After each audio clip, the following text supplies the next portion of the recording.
আগামী জাতীয় সংসদ নির্বাচনের দিনেই গণভোটের আয়োজন করা হবে।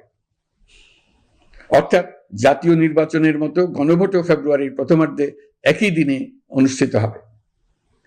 এতে সংস্কারের লক্ষ্য কোনোভাবে বাধাগ্রস্ত হবে না।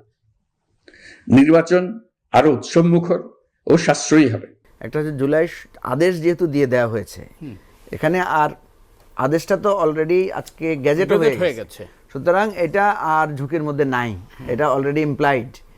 এটা যেহেতু গণভোটের মধ্য দিয়ে এটা আরেকটা স্তর, আরেকটা স্ট্রেংথ পাবে, অ্যান্ড দেন পার্লামেন্টে এটা অব্লিগেটরি হয়ে যাবে। এই রাষ্ট্রের সব কল্যাণ খালি আমরা 30টা দল আর ওই বুদ্ধিজীবীরা মিলে বললে তো হবে না।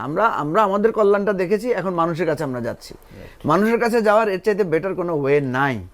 আমরা ভোটারদেরকে উদ্বুদ্ধ করবো যে আপনাকে যখন কেউ ভোট দিতে যেতে বলবে, তাকে জিজ্ঞেস করবেন যে আমি কোন মার্কায় ভোট দিব।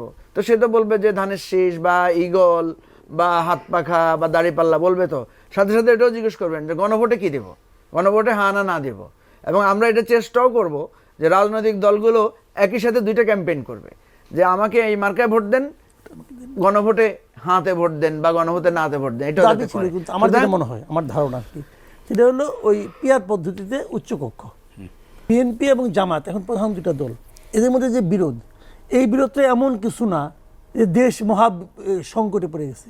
কেউ বলছে আমি খুশি হয়েছি, কেউ বলছে খুশি হয় নাই, মনে মনে সবাই খুশি হয়েছে, মনে মনে সবাই খুশি হয়েছে। যাক, আমি পাইছি, আমি যা চাইছি তা আমি পাইছি।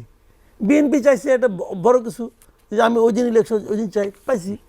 কাজে কেউ আনহ্যাপি না, আমার ধারণা কেউ আনহ্যাপি না, মোটামুটি সবাই খুশি। কারণ আমিও যখন খুশি,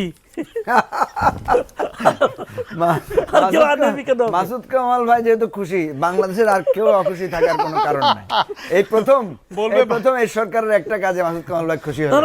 আমি এই সরকারের অনেক কাজে খুশি ছিলাম ভাই, লাভ নাই ভাই, আমিও খুশি, উনিও খুশি। আজকে আমরা 3জন গেস্ট, 3জনই খুশি না, এখন আপনারা খুশি হইলে তো আমিও খুশি।